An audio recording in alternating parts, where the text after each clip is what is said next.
Hello everyone, this is chess expert David Luscombe, and this is Richard Réti's famous endgame puzzle. Now it is white to move and draw the game. So black's pawns are heading this way down the board, and white's pawns are heading up the other way.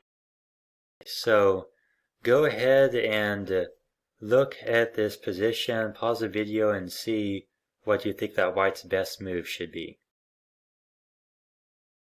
Okay, so white's best move here is to play the king out to g7.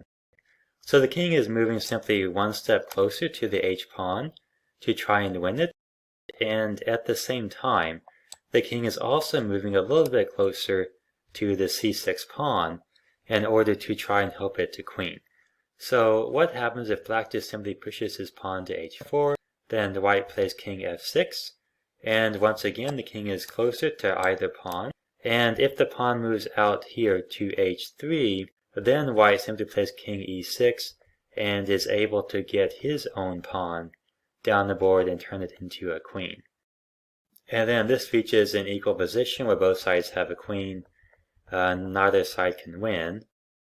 So let's take a look what happens after king to g7. If instead we see maybe, let's see, so if h4 and king out to f6, what if king out to b6 here is played instead of h3? Then white would simply move out here, and if the king takes the pawn, then white will move down and will be able to win this pawn over here on h4. So what happens if after white plays king out to g7, instead of h4, if black were to simply play over here to b6, then white is able to play king out to f6 and will be able to take this pawn if black captures here on c6.